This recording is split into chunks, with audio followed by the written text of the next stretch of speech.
네, 다음은 이제 소송상 상계인데요. 상계는 이제 소송법에서도 이제 많이 문제가 되고 또 중요한 주제 중에 하나입니다. 민사소송법 216조에 보면은 기판력은 원칙적으로 이제 주문에 이제 포함된 것에 이제 기판력이 미치는데요. 상계를 주장한 그 청구의 경우에는 상계하고자 대항한 액수에 한해서 기판력을 가진다. 그래서 판결 이후에 중에서 이제 기판력을 갖는 게 바로 이 상계입니다. 자, 1번 판례를 보면은 자, 결론은 이제 그 맨 아래 밑줄 쳐놓은 부분입니다. 피고가 소송상 상계 항변을 했을 때 원고가 상계 재항변하는 것이 가능하겠는가? 특별한 사정이 없는 한 허용되지 않는다라는 게 우리 대법원의 입장입니다. 대법원은 이렇게 이야기를 하고 있습니다. A가 B에게 1억 원을 이렇게 청구하고 있습니다. 자, 이거에 대해서 B가 1억 원 채권으로 이제 상계를 항변합니다. 자, 이 상계 항변에 대해서 A가요, 내가 다른 또 1억 원 채권이 있으니까 요 채권으로 B의 요 자동 채권을 상계하겠다. 이런 상계의 재항변이 가능하겠는가라는 겁니다. 이거에 대해서 대법원은 뭐라고 얘기를 하냐면은 만약에 요 B의 상계 항변이 인정되지 않는다 이거야. 인정되지 않는다. 그래서 A의 요 1억 원 청구를 그대로 인정을 한다라고 하면 요 재항변으로 주장한 요 1억 원 채권에 대해서는 판단할 필요가 없겠죠. 이게 아예 인정이 안 되니까요. 자, 만약에 B의 상계 항변이 인정이 된다고 하면 어떻게 되냐?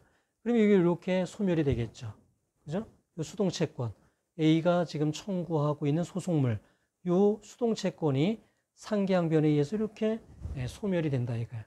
그러니까 이 재항변으로 주장하는 이 채권에 대한 판단은 여전히 필요하지 않다. 판단할 필요가 없다라는 겁니다.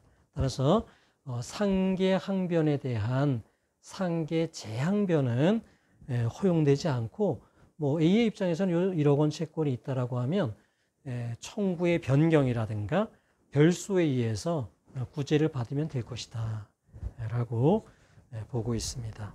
자, 그 다음에 2번 판례입니다. 자, 2번 판례는 상계로 주장했을 때 기판력이 미치는 범위가 어떻게 되는가입니다. 자, 이제 선행소송이 있었어요. 선행소송이 어떻게 있었냐면요.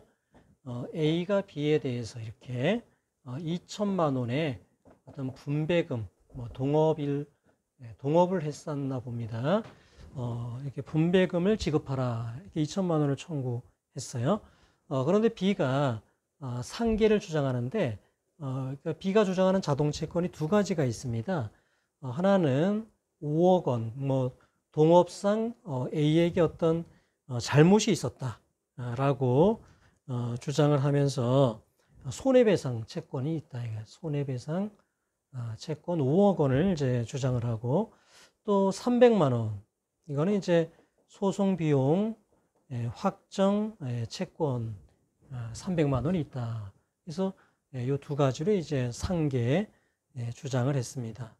자, 요거에 대해서 법원은 어떻게 판단을 했냐면은 이 중에 이제 요 소송 비용 300만 원이 인정이 되고 요 손해배상 5억 원은 인정이 되지 않는다. 그래서 A가요 1,700만 원 승소 판결을 받았습니다. 그래서 요 300만 원에 대해서만 자동 채권을 인정한 거예요. 5억 원의 손해배상 채권에 대해서는 인정하지 않은 것입니다. 자, 근데 후행 소송이 또 있습니다. 후행 소송을 이제 또 A가 B에 대해서 이렇게 대여금 이제 청구를 했는데요. 자, 이거에 대해서 이제 B는요, 전 소송에서 상계 항변으로 주장했던 5억 원의 손해배상 채권을 상계항변으로 주장을 하면서 상계 이건 소멸하고 또 나머지 채권에 대한 또 반소까지 제기를 했습니다. 자, 우리 대법원은 어떻게 판단했냐면요. 요 상계항변에서 기판력이 있는 거, 그러니까 요 전 선행소송에서 요 손해배상 채권이 인정되지 않는다고 했지 않습니까?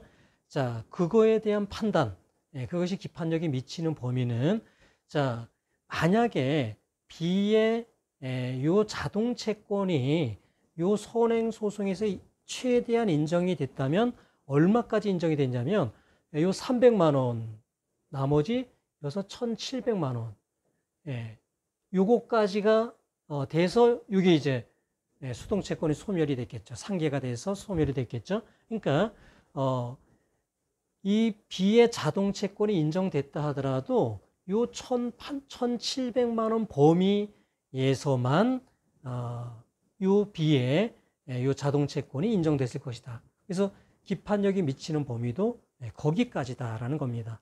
그래서 요 1,700만 원, 요 B에 주장하는 손해배상 채권 중에서 1,700만 원은 부존재한다, 이게 부존재한다 라는 기판력이 요 후행소송에서 미치지만요, 그거를 넘는 범위 내에서는 기판력이 미치지 않기 때문에 나머지 채권에 대한 상계는 인정이 되고 그 다음에 반소도 인정이 된다. 그래서 요 후행소송에서는요, 요 선행소송과 달리 요 B의 손해배상 채권을 인정을 했어요. 인정을 하면서 기판력이 미치는 요 1,700만 원까지만 인정, 부존재가 기판력이 미치고 나머지에는 기판력이 미치지 않기 때문에 요 대여금 채권을 소멸했다. 그리고 나머지 손해배상 채권을 인정한 것입니다. 자, 그래서 판시 4번, 5번 나오는 내용을 보면은 맨 마지막 보죠. 맨 마지막 판시 5번 맨 밑에 보면은 기판력 범위에 상한이 되는 상계를 마친 후에 수동채권의 잔액은 수동채권의 원금의 잔액만을 의미한다. 그러니까 요 2천만 원 중에서 요 300만 원 상계되고 1,700만 원이 남았지 않습니까? 요 범위 내에서만 기판력이 미친다는 거예요. 요 손해배상 채권이 부존재한다라는 그 기판력이 1,700만 원만 미치고 후행소송에서 그거를 넘는 범위에서는 여전히 기판력이 미치지 않기 때문에 주장 가능하다라는 판례입니다. 자, 다음은 이제 보증채무입니다. 자, 보증채무에 관한 이제 규정들을 한번 쭉 보시면요. 나머지는 이제 잘 여러분이 이해하실 수가 있습니다. 428조의 2를 보면은요, 보증의 이제 방식을 이제 규정을 하고 있는데요. 보증은 그 의사가 보증인의 기명날인 또는 서명이 있는 서면으로 표시되어야 효력이 발생한다. 그러니까 보증 채무를 너무 경솔하게 부담하지 않도록 서면에 의해서 그 의사가 표시되도록 그렇게 한 겁니다. 근데 뭐 서명은 이제 직접 쓰는 거고요. 기명날인은 꼭 직접 쓸 필요까지는 이제 없습니다. 어쨌든 서면에 의한 그 보증 의사가 확인이 되어야 된다는 것이죠. 자, 그다음에 428조의 3을 보면은 보증은 불확정한 다수의 채무에 대해서도 할 수 있다. 이 경우 보증하는 채무의 최고액을 서면으로 특정해야 된다. 그러니까 근보증, 불확정한 채무에 대한 보증은 위험 부담이 크지 않습니까? 따라서 일정한 그 제한을 둘 필요가 있는 건데 최고액을 이것도 서면으로 특정을 해야 된다. 만약에 그를 서면으로 특정하지 않으면 보증계약의 효력이 없다라고 보고 있습니다. 다 보증인을 보호하기 위한 것이죠. 서면으로 뭐 기명, 날인, 서명 이렇게 하도록 했고 또 최고 한도액도 서면으로 표시하도록 했고요. 보증인을 보호하기 위한 규정들입니다. 또 436조의 2를 보면은 채권자가 일정한 경우에 정보 제공 의무를 제공해서 보증인에게 어떤 주채무자의 정보, 그러니까 어떤 정보를 알리도록 했고, 또 어떠한 어떤 주체모자의 자력이 문제가 있다든가 그럴 때는 통지 의무를 또 이행하도록 그렇게 했습니다. 이런 것들은 다 보증인 보호를 위해서 새롭게 규정된 그런 조항들입니다. 자, 또 쭉 내려와서 440조를 보면은요, 시효 중단의 보증인에 대한 효력, 이거 아주 중요한데요. 주체모자에 대한 시효 중단은 보증인에 대해서도 효력이 있습니다. 그러니까 주체모자에게 시효를 중단하잖아요. 그럼 보증인에도 그 효력이 있습니다. 그러니까 시효 중단이 되는 거예요. 이 440조는 아주 중요하고 실무상도 많이 문제가 되는 그런 조항입니다. 자, 그다음에 보증인의 이제 구상권이 있는데요. 뭐 보증인이 이제 예를 들어서 대신 변제해 줬다 이거야. 그러면 이제 그 주체모자에게 이제 구상권이 있다라는 거고요. 그다음에 442조에 보면 이제 사전 구상권이라는 것도 있습니다. 그러니까 이 미리 변제를 하고 구상권을 행사하겠지만 일정한 경우에는 먼저 구상을 이제 할 수도 있다는 거예요. 그래서 미리 이제 수탁 보증인의 경우인데요. 주체모자의 부탁으로 보증인이 된 자는 일정한 사유가 있으면 미리 구상권을 행사할 수 있도록 했습니다. 1, 2, 3, 4, 4호에 보면은 채무의 이행기가 도래했어요. 그런데 채무자가 이행을 안 한다 이거예요. 그런 경우에는 사전 구상권 행사해서 나에게 먼저 달라. 뭐 그렇게 할 수 있다는 겁니다. 자, 그다음에 443조에 이렇게 사전 구상권을 행사하면은 채무자 입장에서는 야, 너가 내 돈 받아가지고 변제 안 할 수도 있잖아.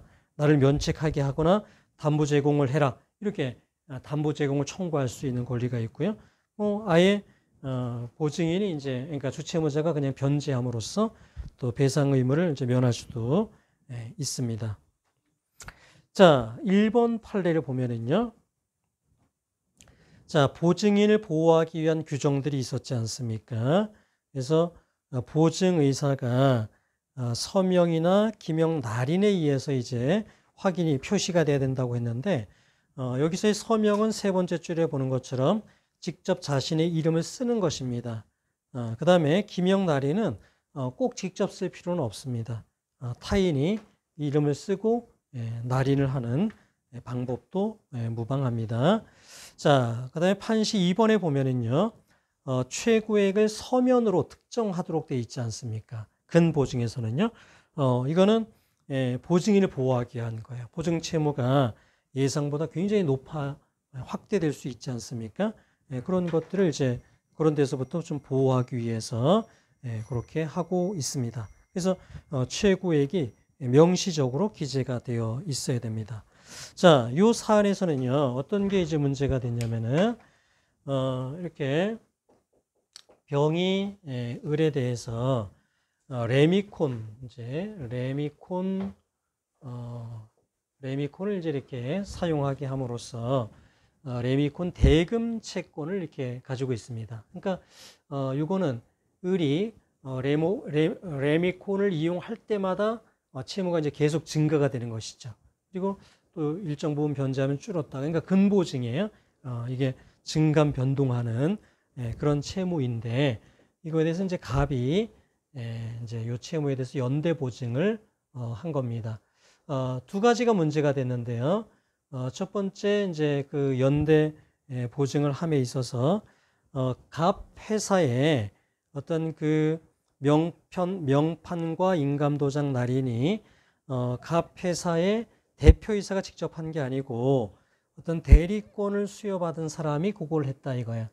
그러면 이게 어떤 서명을 했다. 직접 쓴 건 아니니까 대표자가 직접 쓴 건 아니니까 서명한 거는 볼 수 없지만 기명 날인은 대신해도 되는 거니까 그거는 이제 유효하다 이게. 서면에 의해서 보증의 의사가 표시된 것 그거는 유효하다라는 겁니다.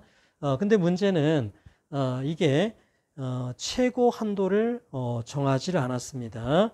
그래서 보증 채무의 채무액을 요 갑이 연대 보증을 하면서 그것이 이제 기재가 되지 않았어요. 그래서 레미콘 대금이 총 이제 8천만 원이 이제 확정이 됐는데 이 갑은 책임이 없다. 라고 했습니다. 그 이유는 판시 3번의 밑줄 쳐놓은 부분입니다. 총 레미콘의 공급량이나 보증채무의 최고액이 기재되지 않았다 이거예요. 그래서 각 회사의 보증이사가 표시된 계약서에 보증채무 최고액이 명시적으로 특정되었다고 할 수 없기 때문에 요 갑은 연대보증 책임이 없다라고 봤습니다. 그러니까 보증인을 보호하기 위한 이런 규정들이요, 이렇게 효과를 낸다. 효과가 이렇게 미친다라는 겁니다. 자, 그 다음에 2번 판례입니다.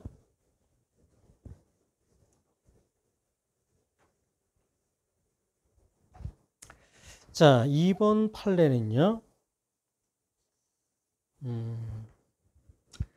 A가 B에 대한 이렇게 채권을 가지고 있는데, B가 C에 대한 부당이득 반환 채권을 가지고 있어요. 부당이득 반환 채권이 있고 2013년 12월 27일이 이제 변제기입니다. 자, 그런데 C가요, B에 대해서 사전 구상 채권을 갖습니다. 사전 구상권, 사전 구상권을 가져요. 여기가 이제 보증인인 거예요. 보증인이라서 사전 구상권을 갖는데, 사전 구상권을 갖는 사유는 주채무의 채무 이행기 도래입니다. 주채무의 채무 이행기가 도래했는데도 변제하지 않는다. 그런 이유로 사전 구상권을 갖는데요. 그게 이제 2013년 4월 19일입니다.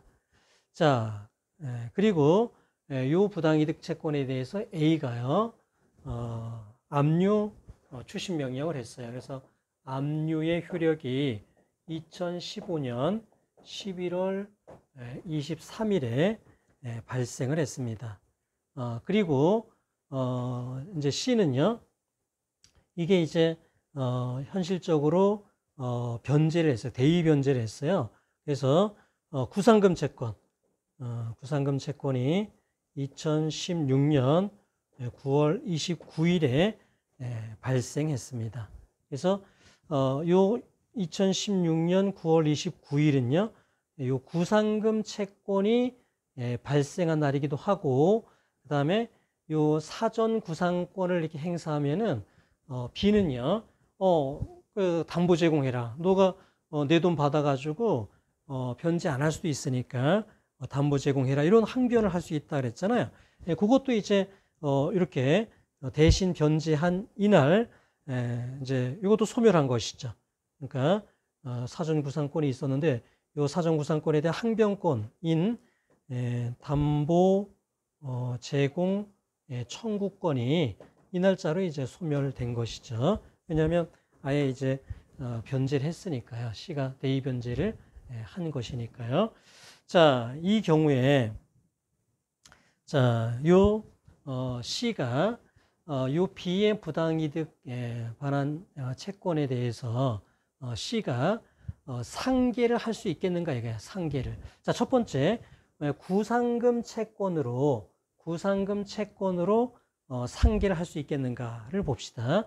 자, C가 구상금 채권을 자동 채권으로 해서 상계를 한다고 했을 때는요, 압류의 효력 발생할 당시에 구상금 채권의 변제기가 도래하지 않았죠. 상계 적상이 없었죠. 그러면 이 자동 채권의 변제기가 수동 채권의 변제기보다 먼저 또는 동시에 도래해야 되는데 더 늦게 도래했으니까 구상금 채권을 가지고 상계하는 건 허용되지 않겠죠. 그죠? 이건 인정되지 않습니다. 그러면 사전 구상금 채권, 사전 구상권을 가지고 상계하는 것은 가능하겠는가라는 겁니다. 자, 압류의 효력 발생 시 2015년 11월 23일 기준으로 보면은요, 요 자동 채권인 사전 구상금 채권과 수동 채권인 부당이득 반환 채권은 다 변제가 도래했기 때문에 상계 적상에 있었습니다. 그래서 상계가 허용될 것으로 보이지만 문제는 뭐냐면은요, 요 사전 구상권에 항변권이 부착되어 있잖아요. 자, 항변권이 부착되어 있는 채권을 자동 채권으로 한 상계는 허용되지 않습니다. 그 이유는 요 자동채권에 항변권이 부착되어 있기 때문에 상대방의 항변권을 일방적으로 무시하게 되는 결과가 된다 이거예요. 따라서 요 사전구상권에는 상대방이 담보 제공 청구권이 부착되어 있단 말이죠. 그래서 요거를 자동채권으로 한 상계는 허용되지 않는다 이거예요. 그런데 담보 제공 청구권이 소멸된 거는 2016년 9월 29일로서 압류의 효력이 발생된 이유기 때문에 안 된다는 거죠. 상계가. 그래서 구상금 채권으로도 상계가 안 되고 사전구상금 채권으로도 상계가 안 된다라는 겁니다. 그래서 그 내용이 판시 2, 3, 4, 5번에 나와 있습니다. 그래서 아주 중요한 내용이라고 생각이 됩니다. 그러니까 상계가 안 되는 이유가요, 각각 달라요. 이 경우에는 그러니까 지급금지 채권에서 상계 요건에 있어서 압류 지급금지 효력이 발생할 당시에 상계 적상이 있다든가 자동채권의 변제기가 먼저 도래해야 되는데 그 요건을 못 갖춘 거고요. 요거는 자동채권에 항변권이 부착이 돼 있었다는 거예요. 근데 항변권이 소멸된 게 압류 효력 발생 이유기 때문에 이것도 여전히 안 된다라는 게 2번 판례였습니다. 잘 기억을 해 주시죠. 자, 그 다음에 이제 3번 판례입니다. 자, 이 3번 판례는요, 이게 제일 중요한 내용은 뭐냐면은 보증채무에는 부종성이 있다는 거예요. 그래서 주채무가 소멸을 하면요, 보증채무도 부종성에 의해서 같이 소멸한다는 겁니다.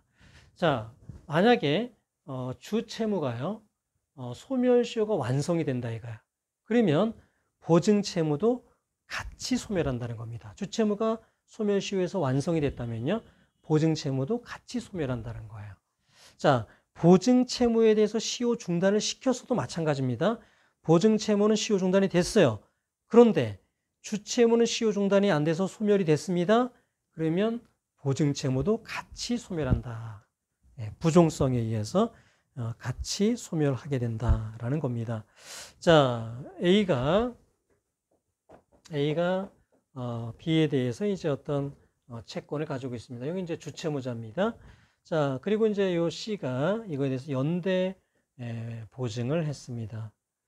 자, A가요, B와 C를 상대로 어떤 소송을 제기했고, 2000년 3월 8일에 강제 조정이 확정이 됐습니다. 조정이 이제 이때 확정이 됐어요. 그러니까 뭐 판결과 동일한 효력이 있으니까 이때부터 이제 10년이 지나면 시효가 완성이 되는 그런 상황입니다. 자, 그리고 이거에 대해서요, A가 보증인에 대해서 2009년 7월 28일에 강제 경매를 신청했어요. 강제 경매를 신청했다. 그러니까 요 연대 보증인에 대한요, 연대 보증인에 대한 시효는 중단이 된 것이죠. 그러니까 이렇게 연대 보증, 그러니까 보증인에 대해서는 시효가 중단이 된 거예요. 그런데 주채무자에 대한 시효가 완성된 거, 이게 문제가 되거든요. 자, A가 B와 C를 상대로요, 재산명시 신청을 했어요. 재산명시 신청을 해가지고 그게 2010년 2월 23일에 B씨에게 송달이 됐습니다. 그러니까 이 B에 대한 시효가 중단됐는지를 잘 보셔야 돼요. 근데 2010년 2월 23일 날 재산명시 신청이 송달이 됐으니까 재산명시 신청의 송달은 최고로서의 효력이 있다고 보잖아요. 자, 10년이 되기 전에 최고로서의 효력이 발생한 겁니다. 임시적 시효 중단 효력은 있는 거예요. 그러니까 요때부터 6개월 이내에 보완 조치를 취하면 요 시점에서의 시효 중단의 효력은 유지가 되는 것이죠. 자, 이거에 대해서 B, C가 A를 상대로 채무가 부존재한다라는 내용의 청구 이의소를 제기했어요. 청구 이의소를 제기했고, A는 2010년 5월 11일에 답변서를 제출했습니다. 그러니까 이거는 응소가 있었던 거예요. 그러니까 응소 시에 재판상 청구를 한 걸로 보지 않습니까? 그러니까 요거는 어때요? 이때부터 6개월 이내에 보완 조치를 한 것이죠. 그러니까 최고 이후 6개월 이내에 보완 조치를 한 거예요. 6개월 이내에 보완 조치를 했으니까 이 시점에서의 시효 중단의 효력이 유지가 되는 거예요. 자, 그런데 B가 항소했다가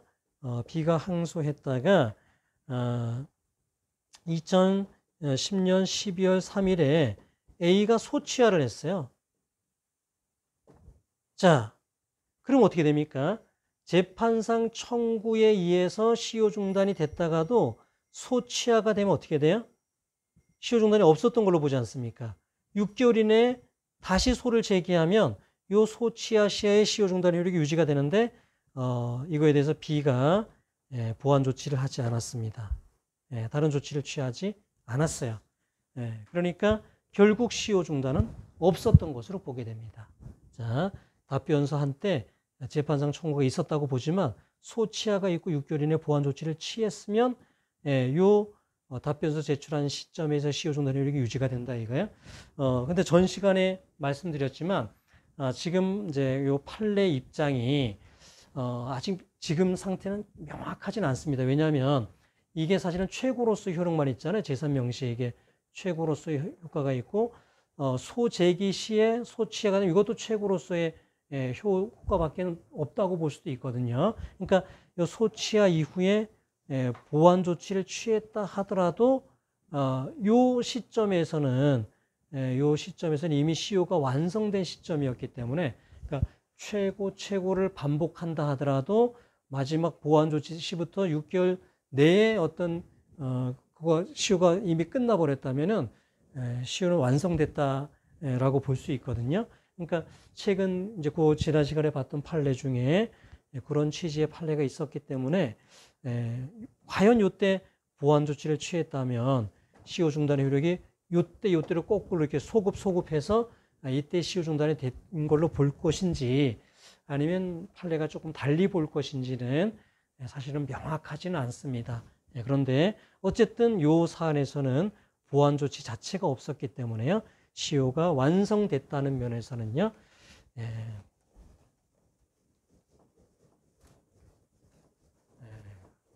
이론의 여지가 없습니다. 자, 그 다음에 이제 그 박스 안에 있는 문제는요. 그 사례를 이제 일부 변형을 이제 시켜 놓았습니다. 그래서 A가 이제 이렇게 B에 대해서 두 가지 채권을 가지고 있습니다. 5천만 원 채권 연 10%인데요. 2007년 6월 1일이 이제 대여일이고 2008년 5월 30일이 이제 변제기입니다. 2번 채권은 3천만 원이고 연 5%입니다. 2010년 6월 1일 빌려줬고 2011년 5월 31일이 변제기입니다. 자, 그리고 이제 요거에 대해서 이제 요 1번 채권에 대해서 이제 C가 연대 보증을 한 그런 사안입니다. 자, 그래서 이제 A는 B에 대해서 이제 요 두 가지 채권을 이제 가지고 있습니다. 특히 이제 요 1번 채권이 이제 이렇게 연대 보증인이 있잖아요.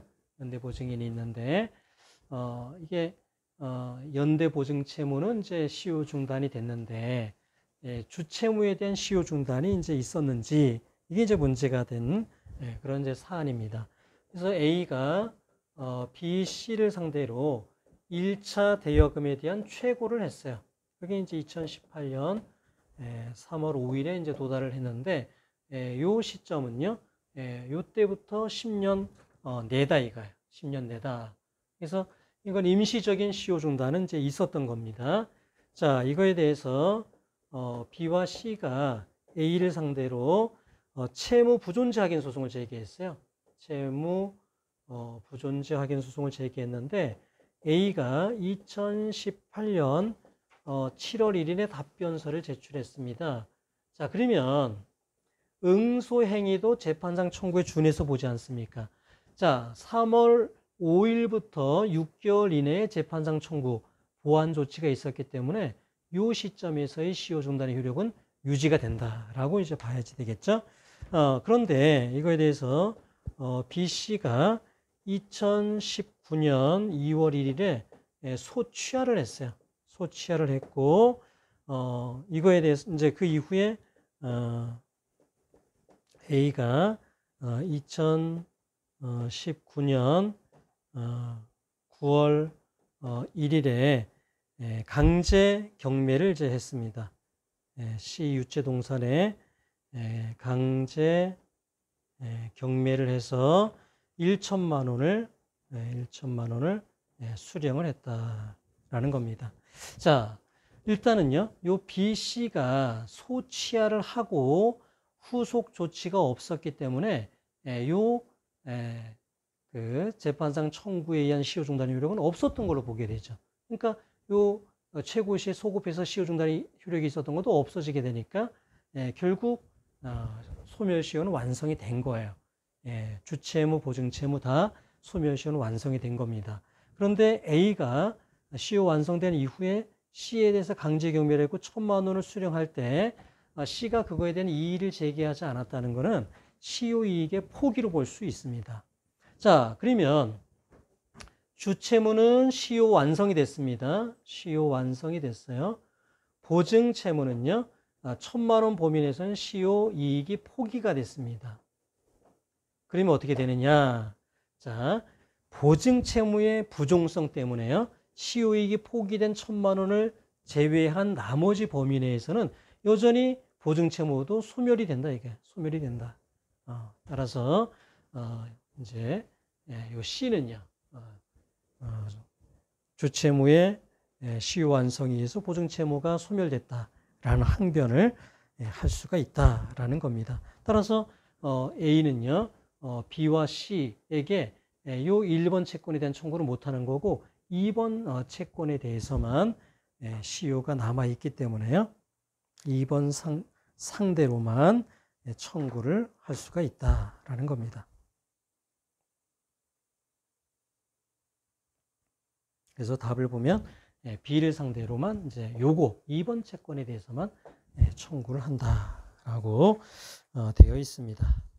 자, 그다음에 이제 4번 판례를 보면은 좀 전에 설명을 드렸지만은 주채무가 이제 시효 완성이 되지 않습니까? 그러면 보증채무에는 부종성이 있기 때문에요, 보증채무도 같이 소멸하게 된다라는 겁니다. 그리고 주채무가 시효 완성된 이후에 보증채무에게서 강제 경매를 신청했는데 보증인이 적극 다투지 않았다, 아무 이의를 제기하지 않았다. 그러면 보증채무는요, 소멸시효 이익을 포기한 것으로 볼 수는 있어요. 그런데 거기에서 이제 경매에서 이렇게 배당된 금액까지는 시효 이익이 포기가 된 거지만 나머지 채무에 대해서는 여전히 주채무 시효 완성에 의한 보증채무의 소멸을 주장할 수가 있다라는 겁니다. 자, 그 다음에 5번 판례를 보면은요, 이렇게 그러니까 주채무가 시효 완성됐으니 보증채무가 소멸하였다, 이런 항변은 판시 1번에 보는 것처럼 밑줄 쳐놓은 부분입니다. 보증인이 주채무의 시효 소멸의 원인을 제공했다고 하더라도 그것만으로 보증채무의 부종성을 부정할 수는 없다라는 겁니다. 그러니까 이 사안은 이제 어떤 사안이었냐면요, A가 B에 대해서 이제 여기가 이제 은행인데요, 중도금 이제 대출을 해줬어요. 얘가 이제 분양을 받은 사람인 듯한데요, 중도금 대출 이제 채권을 갖고 이거 이제 요 C가 이제 분양자입니다. 그래서 이제 연대 보증을 한 거예요. A에게 이 연대 보증. 그래서 이 중도금 채무를 이제 내가 보증하겠다, 이제 이렇게 이제 한 거고, 그다음에 이제 요 그 보증 계약이, 그러니까 요 B, C 사이에서 분양 계약이 이제 아마 해제가 됐나 봅니다. 근데 요 C가요, 그 A에게 계속해서 이제 그 대출금 이자를 이제 변제를 했어요. 변제를 했고, 그다음에 이제 뭐 계속 만기를 연장을 하고 그렇게 한 겁니다. 자, 그런데 그 상황에서 이제 A는요, 이렇게 계속 C가 대출 연장을 하고 이자를 지급하니까 C가 계속 이행할 것으로 생각해서 주채무자에 대한 시효 중단 조치를 하지 않은 상태에서 시효가 완성돼 버린 거예요. 시효 완성이 돼 버린 겁니다. 자, 이 경우에 요 C가 부종성을, 보증채무의 부종성을 주장하면서 이것도 소멸됐다 이런 항변을 할 수 있겠냐 이거야. 예, 가능하다라는 거예요. 그러니까 시효가 완성되는데 여기가 원인을 제공한 건 맞지만 그렇다 하더라도 시효 이게 보증채무의 부종성을 주장하는 것은 가능하다. 그런 이유만으로 부종성을 부정할 수는 없다라고 보았습니다. 자, 그 다음에 6번은 이제 그 보증 채무는 아니고 이제 연대 채무에 관련된 판례인데요. A가 B에 대한 이제 이렇게 4억 원의 채무를 채권을 가지고 있어요. B, C. 둘 다 이제 연대에서 채무를 가지고 있습니다. 자, A가 C에게 2억 원의 면제를 해줬어요. 2억 원을 면제를 했습니다. 그래서 2억 원이 남았어요. 2억 원은 면제를 해주고 C에게요. 4억 원 채무 중에 2억 원은 면제를 해주고 2억 원은 남아 있습니다. 자, 그런데 C의 부담 부분이 1억 원이다 이거야. 1억 원이다. 1억 원이면요. 자, 아직 남아있는 2억 원이 있지 않습니까? 남아있는 2억 원이 있고, 남아있는 2억 원이 있고, 그 중에서 이제 부담 부분이 1억이니까요. 여전히 그러니까 C의 부담 부분이 남은 것보다도 범위 내에 있지 않습니까? 따라서 절대적 효력이 B에게는 미치지 않는다는 거예요. 그러니까 요 면제의 어떤 효력이 B에게는 미치지 않는다는 겁니다. 만약에 면제를 이렇게 3억 원을 해줬다 이거야. 그래서 C의 그러니까 면제를 만약에 이렇게 4억 원을 뭐 다 해줬다. 그래서 부담 부분이 1억 원이다라고 하면 그 부담 부분에 대해서는 다른 연대채무자에게도 효력이 미치지만 절대적인 효력이 미치지만 이렇게 그 남아있는 부분이 부담 부분보다 더 높다면은 다른 연대채무자에게는 효력이 미치지 않는다라고 되어 있습니다.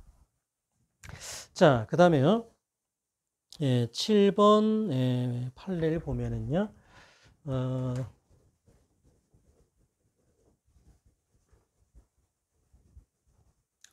자, A가 B에 대해서 3억 원의 채권을 가지고 있는데 연 18%의 이자 지연 손해금을 약정을 했어요. 그리고 2011년 8월 18일이 이제 대여일이고요. 2013년 8월 18일이 이제 변제기입니다. 자, 이거에 대해서 C가 연대 보증을 했는데요. 연대 보증을 어떻게 했냐면 원금 전부 플러스 연 4%의 이자, 그 다음에 연 8%의 지연 손해금, 그거를 이제 보증한다라고 했습니다. 자, 그러면 B가 2억 5천만 원을 이제 변제를 했습니다. 그래서 2011년 8월 18일부터 2013년 11월 14일까지 2억 5천만 원을 변제했다면 요 2억 5천만 원은 어떻게 변제 충당이 되냐면요. 법정 충당이 되냐면은 자, A가 B에 대해서 가지고 있는 3억 원 원금, 연 18% 이자 지연 손해금 중에서 먼저 이자 지연 손해금에 먼저 충당이 되고 그 다음에 3억 원의 원금에 충당이 되는 것이죠. 그래서 원금이 1억 5천만 원 정도 남았습니다. 자, 그러면 요 C의 연대 보증 책임 한도는 어떻게 되냐면은 요 남은 1억 5천, 그죠? 남은 1억 5천 플러스 이거에 대한 이제 지연 손해금이겠죠. 연 8%의 연 8%의 지연 손해금. 이자는 이미 이제 요때 다 그 2억 5천만 원 변제될 때 그 다 충당이 됐으니까요. 그러니까 그 1억 5천만 원 플러스 지연 손해금 변제된 이후에 마지막 변제된 이후에 지연 손해금이 남아 있을 테니까요. 그 중에서 원금 1억 5천만 원 플러스 지연 손해금 중에 8% 여기에 보증 책임을 부담한다라는 겁니다. 그러니까 이 2억 5천만 원이 변제 충당될 때 C가 연대 보증한 이자 연 4%, 연 8%의 지연 손해금부터 충당되고 나머지 원금 충당되는 것 그건 아니라는 거예요. 그건 아니고 요 B가 2억 5천만 원 변제한 거는요. 요 주채무에 있어서 비용이자 원금 순서대로 해서 연 18%의 이자 지연 손해금 나머지가 원금에 충당되는 것이지 C가 연대 보증의 한도를 이렇게 정했다는 이유만으로 연 4%의 이자, 연 8%의 지연 손해금에 먼저 충당되고 나머지 원금이 충당되느냐? 그거는 아니다라는 게 7번 판례입니다. 자, 8번, 9번 판례는요. 보증인이 사망을 했습니다. 그러면 상속인이 보증인의 지위를 승계하느냐? 이게 문제가 되는 건데요. 만약에 이게 그 일반 이제 그 뭐 1억 원 이런 확정 채무다라고 하면 보증인이 그 지위를 그대로 승계합니다. 그런데 이게 보증기간과 보증한도에 정함이 없는 계속적 보증의 경우에는 보증인의 지위를 승계하지 않고요. 기양에 발생된 보증 채무만 상속을 받습니다. 자, 9번도 마찬가지예요. 이게 보증 한도액과 보증 기간에 정함이 없는 거가 있잖아요. 이런 경우에는 그 상속이 보증인 지위 자체는 상속되지 않아요. 그 보증 채무가 있는 한도에서 상속이 되는데 이 경우에는 보증 채무가 그 연대 보증 사망한 이후에 발생했다면은 상속인은 그 채무를 부담하지 않는다라는 내용입니다. 자, 우리 잠깐 쉬었다가 하도록 하겠습니다.